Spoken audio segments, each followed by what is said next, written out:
అందరికీ నమస్కారం. Welcome to Bharati Media. ఇప్పుడు మనతో పాటు ఉన్నారు దుర్గాప్రసాద్ మాస్టర్ గారు. ఈయన రాజకీయాల మీద మంచి అవగాహన ఉంది. ప్రస్తుత రాజకీయ పరిస్థితుల మీద విశ్లేషణలో పాల్గొంటున్నారు దుర్గాప్రసాద్ గారు.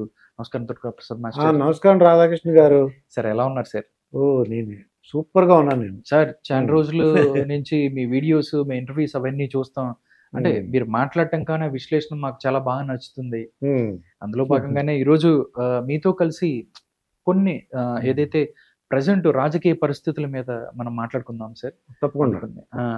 సార్ యాక్చువల్‌గా చూసుకున్నట్లయితే చంద్రబాబు నాయుడు అరెస్ట్ తర్వాత ఆంధ్రప్రదేశ్‌లో రాజకీయాలు మనం ఒకసారి చూస్తే కొంచెం టీడీపీకి సానుభూతి వచ్చిందన్న మాట వాస్తవమేమన్నా అవ్వచ్చు, నమ్మొచ్చు. కానీ దాని తర్వాత టీడీపీలోకి వచ్చే ఎవరైతే ఉన్నారో వాళ్ళ సంఖ్య పెరుగుతుంది.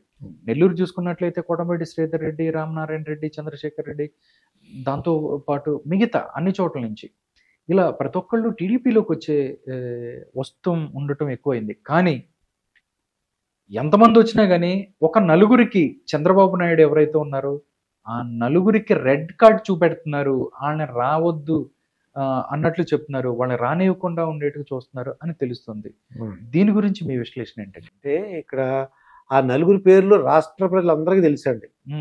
ఏ విధంగా మాట్లాడతారు, వాళ్ళ భాష ఎలా ఉంటుంది, వాళ్ళ వేషం ఎలా ఉంటుంది, వాళ్ళ గెడ్డం ఎలా ఉంటుంది, వాళ్ళ మొహాలు ఎలా ఉంటాయి అందరికీ తెలుసండి. ఇక్కడ ఏంటంటే చంద్రబాబు నాయుడు గారు ఇదివరకు పరిస్థితి అంటే జైలుకి వెళ్ళక ముందు ఉన్న చంద్రబాబు నాయుడు వేరు, జైలుకి వెళ్ళొచ్చిన తర్వాత ఆయన ఒక మనోభావం మారిందండి. ఆయన పద్ధతులు మారినాయి. ఇప్పుడు ఇదివరకు ఎవరు పడితే వాళ్ళు తీసుకునేవారు. ఇప్పుడు ఆయన మారారు. ఒకవేళ ఆయన ఒప్పుకుని కూడా కార్యకర్తలు కూడా ఒప్పుకునే స్థితిలో లేరు, నాయకులు కూడా ఒప్పుకునే స్థితిలో లేరు. ఆ నలుగురికి మాత్రం టీడీపీలో గెలిచి అక్కడికి వెళ్ళి వ్యక్తిగత ప్రయోజనాలతో వాళ్ళు అక్కడ ప్రయోజనం పొంది మళ్ళీ అక్కడ టికెట్ రావట్లేదని తెలిసి మళ్ళీ ఇక్కడ రావాలని వస్తున్నారు. చంద్రబాబు నాయుడు గారు ఎటువంటి పరిస్థితుల్లో ఆ నలుగురికి ఇవ్వద్దు అని నాయకులు చెప్తున్నారు, కార్యకర్తలు చెప్తున్నారు, ఆయన కూడా డిసైడ్ అయ్యారు. వాళ్ళు ఏంటంటే అక్కడ జగన్మోహన్ రెడ్డి గారికి ఆ నలుగురు టికెట్లు ఇవ్వట్లేదు. వాళ్ళు తెలిసిపోయింది, ఓడిపోతున్నట్టు తెలిసిపోయింది. తెలిసిపోయేసరికి వీళ్ళు మళ్ళీ టీడీపీలోకి రావడానికి ప్రయత్నిస్తున్నారు. అయితే ఈయన చాలా హార్ష్గా చెప్పే ఇది గుణం లేదని, చాలా హార్ష్గా ఏంటంటే ఇప్పుడు కూడా మంచిగానే చెప్తారని నేను అనుకుంటున్నాను. నా పర్సనల్గా ఏంటంటే ఇగో మీరు వస్తానంటున్నారు కానీ మాకు జనసేన, టీడీపీ, రాబోయే బీజేపీ కూడా రావడానికి అవకాశం ఉంది. దాంతో ఏమవుతుందంటే ఇక్కడ 170 సీట్లు ఈయనకి లేవు, చాలా సీట్లు కొన్ని ఇవ్వాల్సి వస్తాయి. బీజేపీకి కలిస్తే బీజేపీ కొన్ని సీట్లు ఇవ్వాలి, జనసేనకు కొన్ని సీట్లు ఇవ్వాల్సి వస్తుంది.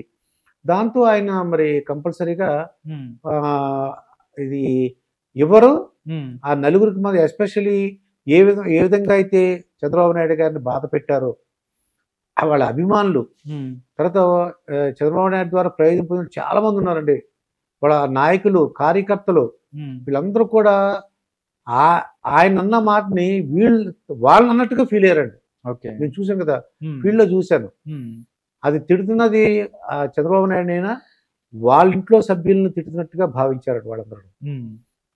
ఎలక్షన్ ఎప్పుడు వస్తుంది, వీళ్ళని ఎప్పుడు ఓడించాలి, ఈ నియోజకవర్గం నుంచి ఎప్పటి నుంచి తరిమేయాలని చూశాను. నేను ఆ లోకల్గా కూడా నేను గ్రౌండ్ రియాలిటీ కూడా చూస్తే అంటే గత కొన్ని రోజులుగా మీరు చూసినట్లయితే గుడివాడ అవ్వచ్చు, లేకపోతే చాలా చోట్లకి వెళ్ళి మీరు పబ్లిక్ ఒపీనియన్ మచిలీపట్నం వెళ్ళారండి. అంటే అక్కడ వెళ్ళినప్పుడు మీరు ఆ ప్రజల స్పందన ఎలా ఉంది, అంటే వాళ్ళు ఏం చెప్తున్నారు? ఏంటి ఎలక్షన్స్ లేట్గా అవుతున్నాయి అనిపిస్తుంది అంటున్నారు వాళ్ళు. రేపు వస్తే బాగుంటుందండి, రేపు రావా అని నన్ను అడుగుతున్నారు. రేపు ఎలా వస్తాయి బాబు, టైం ఉంటుంది, ఎలక్షన్ కమిషన్ ఉంటుంది, మన రాజ్యాంగం ప్రకారం నడవాలి, వడ్డీ ఉంటుంది అంటే రేపు వస్తే బాగుంటుంది, రేపే పంపించేద్దాము, ఎప్పుడు ఆ రోజు అని చూస్తున్నారండి వాళ్ళు. అంటే ఆ మూడ్ క్రియేట్ అయింది మొత్తం వాళ్ళు. ఏంటిది ఏంటో వీళ్ళంటే ఏంటో, చంద్రబాబు నాయుడు అంటే ఏంటో, వాళ్ళ నాయకులు, వాళ్ళ కార్యకర్తలు అంటే ఏంటంటే ఆ భాషని, యాసని, తర్వాత వ్యక్తిగతంగా తిట్టడం, ఇవన్నీ కూడా భరించుకోలేకపోతున్నారండి. చాలా వాళ్ళు ఇంట్లో కుటుంబ సభ్యుల్ని తిడితే ఎంతవరకు ఎలా ఫీల్ అవుతారో అలా ఫీల్ అవుతున్నారు వాళ్ళు. మరి ఆ బంధం అంటే నాకు అర్థం లేదు, ఆ ప్రేమ అంటే నాకు అర్థం లేదు. అంటే వాళ్ళకి అన్ని ప్రయోజనాలు వచ్చినాయని చెప్తున్నారు వాళ్ళు. మా ఇంట్లో మా పిల్లలు చదువుకున్నారండి, ఉద్యోగాలు వచ్చినాయండి, సాఫ్ట్వేర్ వచ్చినా అని చెప్తున్నారు వాళ్ళు. ఓకే. నాకు ఆశ్చర్యం వేసింది అది.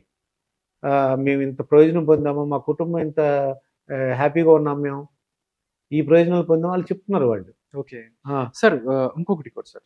మనం చూసుకుంటే మీరు గ్రౌండ్ లెవెల్‌లోకి ఎళ్లారు హ్మ్. కాబట్టి అక్కడ ఏంటి అనేది మీరు అబ్జర్వ్ చేశారు. ఇంకోటి ఏంటి, ₹5కి అన్నం పెట్టేవారటండి. హ్మ్. నేను కూడా 2, 3 సార్లు భోజనం చేశాను నేను. అన్న క్యాంటీన్‌కి అన్న సంబంధించి. క్యాంటీన్. ఆ! నేను స్టన్ అయిపోయిన మాట ఇది. హ్మ్. అది అప్పటికి ఒక ₹150 ఎంత ఉంటుందని నేను అనుకున్నాను అనమాట. హ్మ్. అంత కాస్ట్లీ భోజనం హ్మ్. అంటే అసలు ఎలా ఉంటుందని చెప్పేసి నేను కావాలని హ్మ్. ₹5 పెట్టి తీసుకుంటే హ్మ్. చాలా ఎక్సలెంట్ అనమాట అది.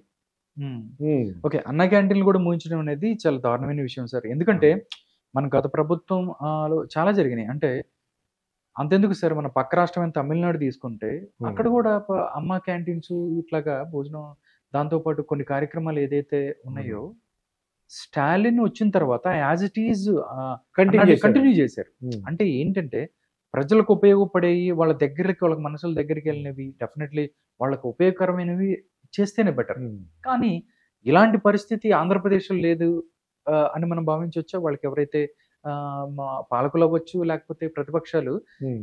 ఇలాంటి వాతావరణం ఇక్కడ లేదని అనుకోవచ్చా? అవును. ఎందువల్లంటే అండి వాళ్ళనేది మరి ప్రయోజనం చాలా వచ్చినాయి కదా అని చెప్పారు. హ్మ్. అంటే వాళ్ళ డబ్బులు కాదు కదండీ గవర్నమెంట్ ఇచ్చిన పది. తర్వాత వాళ్ళు కొన్ని చాలా మేము లూజ్ అయ్యామండి. హ్మ్. మాకొచ్చినియి కరెక్టే. హ్మ్. కానీ ఓ 18,000 వచ్చిందనుకోండి మా ఇంట్లో 50,000 ఖర్చయినాయి అని చెప్తున్నారు. ఏ హ్మ్. విధంగా అని అడిగా. హ్మ్. ఏ విధంగా ఖర్చయిందని చెప్పి వాళ్ళు చెప్తున్నారన్నమాట. హ్మ్. ఇంట్లో కరెంట్ రేట్లు అది కరెంట్ చార్జెస్ పెరిగిపోయినాయండి. హ్మ్. లేదంటే ఆడ ఎవరో తాలూకా వాళ్ళు మందు తాగుతాడు. హ్మ్. మందు ఇదివరకు ₹50కి ₹80 వచ్చేది. ఇప్పుడు ఆడు ₹300 ఖర్చు పెట్టవలసొస్తుందంట. హ్మ్. ఇలా లెక్కేసుకుంటే మాకొచ్చేది 18,000 అండి. పోయేదేమో ఒక 50, 60,000 ఉందని అలా అంటున్నారన్నమాట. ఓకే. వచ్చేది తక్కువ, పోయేది ఎక్కువ. అవును. హ్మ్. హ్మ్. ఓకే. అన్ని రేట్లు కూడా నిత్యావసర వస్తువుల రేట్లు పెరిగిపోయినాయి. ఓకే. రోడ్లు సరిగ్గా లేవు. ఇలా ఏవో చెప్తున్నారన్నమాట. హ్మ్. అంటే ఇదంతా వాళ్ళని ఏవైతే నాతో మాట్లాడారో ఆ విషయాలు మీకు చెప్తున్నాను నేను. ఓకే. ఓకే. అంతే. హ్మ్. ఓకే. ఇంకొకటి సార్ యాక్చువల్‌గా ఏందంటే టీడీపీలోకి వచ్చేవాళ్ళ సంఖ్య పెరుగుతుంది. హ్మ్. బట్ వైసీపీ నుంచి వెళ్ళేవాళ్ళ సంఖ్య పెరుగుతుంది. హ్మ్. అంటే వెళ్ళిపోతున్నట్టుగా. బట్ వాళ్ళకి సంబంధించి వాళ్ళేం చెప్తున్నారు? అక్కడ ఇన్‌చార్జ్‌లు మారుస్తున్నారు కాబట్టి టికెట్ అయితే ఎవరైతే అలా రాలేదనుకుంటున్నారో వాళ్ళు వెళ్ళిపోయే పరిస్థితి ఉంది. హ్మ్. రేపు అనాళ్ళు చెప్తున్నారు. కానీ ఎవరైతే మెయిన్ ఇప్పుడు వల్లభనేని వంశీ ఉన్నాడండి గన్నవరం నుంచి. అవును. దాంతో పాటు కొడాల నాని కూడా ఉన్నాడు. అక్కడి నుంచి ఉన్నారు. అంటే వీళ్ళకే టికెట్ లేవు వైసీపీలో అనేది ఒక వాదన నడుస్తుంది. దీని అవును. గురించి మీరు మనం ఏం చెప్తారండి? అంటే వాళ్ళు ఈ జగన్మోహన్ రెడ్డి గారు సర్వే తీసుకున్నారండి. హ్మ్. ఆ సర్వే రిజల్ట్స్ చూస్తే హ్మ్. తనకు బాగా సపోర్ట్ చేశారు. హ్మ్. బాగా తిట్టమని తిట్టారు. హ్మ్. కానీ ఈ సర్వేలలో ఓడిపోతున్నట్టు ఉంది. హ్మ్. మరి ఎవరు అంటే ఆయనకేంటి వై నాట్ 175 అనుకున్నారు పాపం. ఓకే. మరి గెలిచే గుర్రాలు అనుకుంటున్నారు ఆయన. వీళ్ళు ఓడిపోతారని తెలిసి ఎలా ఇస్తారు సీట్లు? హ్మ్. ఓకే. అందుకు కంపల్సరీగా హ్మ్. వీళ్ళని వేరే ఇన్ఛార్జీలని వేరే వాళ్ళని కానీ లేకపోతే పక్క నియోజకవర్గానికి పంపించే ఏర్పాట్లు చేస్తున్నారని తెలుస్తుంది. ఓకే. అంటే అదే వైసీపీలో గన్నవరంలో అయితే ముద్రబోయిన వెంకటేశ్వరరావు ఎవరైతే ఉన్నారో ఆయన అవును. వైసీపీ క్యాండిడేట్ అని చెప్తున్నారు. అవును. అంటే గన్నవరం మనం చూసుకున్నట్లయితే అసెంబ్లీలో దారుణంగా వల్లభనేని వంశీ గారు చంద్రబాబు గారి వైఫ్ భువనేశ్వర్‌ని గాని, లోకేష్‌ని గాని, చంద్రబాబు హ్మ్. గారిని ఇట్లా మాట్లాడారు.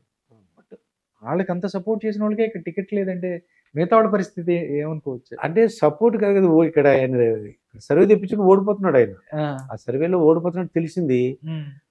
తనని సపోర్ట్ చేసినా మరి ఓడిపోతున్న వ్యక్తికి ఎలా ఇస్తారు ఆయన సీటు? ఓకే. గ్యారంటీ ఓడిపోతామని తెలిసింది. ఇంకో ఆల్టర్‌నేట్ చూడాలి కదా! ఆల్టర్‌నేట్ చూడాలి కాబట్టి ఇంకోళ్ళు ఎవరినైనా ప్లాన్ చేసుకుంటున్నారు ఆయన. ఓకే. వీళ్ళకి సీట్ ఇవ్వట్లేదని చెప్పేసినట్టున్నారు. అనిపిస్తుంది అలాగా. హ్మ్. నాకైతే అలా అనిపిస్తుంది. హ్మ్. మీకు సీట్ లేదు. మీకు ఏదో ఇంకో తర్వాత మేము గెలిస్తే మన పార్టీ వస్తే ఇంకేదైనా పదవి ఇస్తాము. ఒక చైర్మన్ ఇస్తాము. హ్మ్. లేదా ఎమ్మెల్సీ ఇస్తాము. లేదా రాజ్యసభ మెంబర్ చేస్తాము. అలాగా పెట్టి కొద్దిగా కామప్ చేయడానికి అవకాశం ఉంది గానీ, హ్మ్. నాకు తెలిసినంత వరకు వాళ్ళు సీట్ ఇవ్వకపోవచ్చు అని నేను అనుకుంటున్నాను పర్సనల్‌గా. ఓకే. ప్రెజెంట్ అయితే అంటే వీళ్ళు ఇంత విధేయులకే సీట్ రాలేదంటే ఆయన ఒక్కటే అవగాహనతో ఉన్నారు. డెఫినైట్‌లీ ఎలాగైనా 2024 ఎలక్షన్స్‌లో హ్మ్. డెఫినైట్‌లీ ఎలాగైనా విన్ అవ్వాలి అనేది ఆయన అదే. సార్ యాస్ ఏ మీరు చాలా చూసారు గ్రౌండ్ లెవెల్‌లోకెళ్ళి. అవును. సంక్షేమం ఎక్కువ చేస్తాం. ప్రతి ఒక్కళ్ళకి మేము అమ్మఒడి దగ్గర నుంచో పింఛన్లు ఇవన్నీ ఇస్తున్నాము. ఆరోగ్యశ్రీ చేస్తామని చెప్తున్నారు. అది ప్రజల్లోకి ఎళ్ళలేదంటారా? అది ఇక్కడ ఏమైందంటే మరి అందుకోని పరిస్థితులేంటి? హ్మ్. ఇంకోళ్ళు ఏమన్నారంటే వాళ్ళకి అర్హత లేదండి. చాలా హ్మ్. మందికి అర్హత లేదు. వాళ్ళందరికి కూడా ఇచ్చేస్తున్నారు. వాళ్ళు అనేది ఏంటంటే ఇప్పుడు వాడు అంటే కొంతమంది ఇంటికి వెళ్ళి పెన్షన్ ఇస్తున్నాడు. ఇంటికి ఎవరు ఇవ్వాలి? వాళ్ళే చెప్తున్నారు. వైసీపీ కొంతమంది కార్యకర్తలు చెప్పారు, ఎవడైతే నడవలేడో, ఎవడైతే మంచంలో పడి ఉన్నారో వాడు శుభ్రంగా స్కూటర్ మీద తిరుగుతున్నాడు.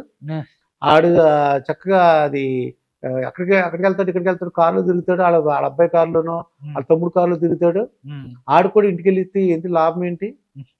ఆడు ఇవి తీసుకుని చక్కగా ఆడు మందు షాప్కి వెళ్తుంటాడు. మందు అంటే ఈ మందు కండి, బ్రాంతి విస్కీ తాగుతాడు. వాడికి చక్కగా అటు ఇటు వెళ్తున్నప్పుడు వాడి ఇంటికి వెళ్ళి మీరు పెన్షన్ ఇవ్వడం ఏంటి అని వాళ్ళ పేర్లు చెప్తున్నారండి. అంటే ఇవ్వాలి, ఎవరికి ఇవ్వాలి? ఇంట్లోంచి కదలేని వాళ్ళకి, ఫిజికల్ వాళ్ళకి రాలేదు వాళ్ళు, ఎందుకంటే ఒంట్లో బాగాలేదు, వాడికి ఏదో ఫీవర్ వచ్చింది, రాలేకపోతున్నాడు. అటువంటి వాళ్ళు తెలుసుకుని వెళ్ళవచ్చు. ఆడు హాయిగా తిరిగేవాడికి పరిగెత్తేవాడికి కూడా వీళ్ళు ఇంటికి వెళ్ళిస్తున్నారు, అది కరెక్ట్ కదలేండి అని వాళ్ళే చెప్తున్నారు. సార్ ఒకటి ఏంటంటే, సార్ నార్మల్గా వాళ్ళు చెప్పింది ఏంటంటే, ఇంతమంది వీళ్ళు వాలంటీర్లు పెట్టి మేము ప్రతి ఒక్కటి ప్రజల వద్దకు పాలన టైప్లో ప్రజల వద్దకే మేము అన్ని సంక్షేమాలు తీసుకెళ్ళి ఇస్తున్నామని చెప్తున్నారు. కానీ టీడీపీ అవ్వచ్చు, జనసేన అవ్వచ్చు, మిగతా పార్టీలు వాళ్ళు చెప్తున్నారు ఓట్ల కోసమే వాలంటీర్ వ్యవస్థను తీసుకొచ్చింది జగన్మోహన్ రెడ్డి ప్రభుత్వం. వాలంటీర్లకు సంబంధించి ఒక 100 గొర్రెలకి ఒక మనిషి కాపలా ఎట్లాగో ఈ టైపులో అందరినీ చేయడానికి ఇది ఎలక్షన్స్లో కానీ ఓట్లుగా మలుచుకుంటానికి వాళ్ళ ఏజెంట్లుగా పెట్టుకున్నారని వాదన ఉంది. ఇది నిజమేనంటారా? ఎంతవరకు? ఇప్పుడు దీనికి ఏం చేశారంటే ఎలక్షన్ కమిషన్ దీనికి మందేసిందండి. ఎలా వేసిందంటే ఒక దగ్గర ఉన్న వాలంటీర్ని ఇంకొక ప్లేస్లో మార్చేస్తారు. ఓకే, ఇక్కడ ఉంచరు. ఇక్కడున్న వాలంటీర్ని ఇంకో ప్లేస్కి కొత్త వాలంటీర్ని ఇక్కడికి ప్లేస్లో మార్చేస్తారు. జంబ్లింగ్ సిస్టమ్ అండి. జంబ్లింగ్ సిస్టమ్ అయినా సరే ఆయన రీసెంట్గా నిన్న మొన్న కూడా చూశాను పేపర్లో, వాళ్ళకి సన్మానించారండి. సన్మానం 50%. ఇదివరకు ఒక ₹1,00,000 అనుకోండి, ₹1,50,000 50% కూడా పెంచాడు ఆయన ఆ అవార్డ్స్ డబ్బులు.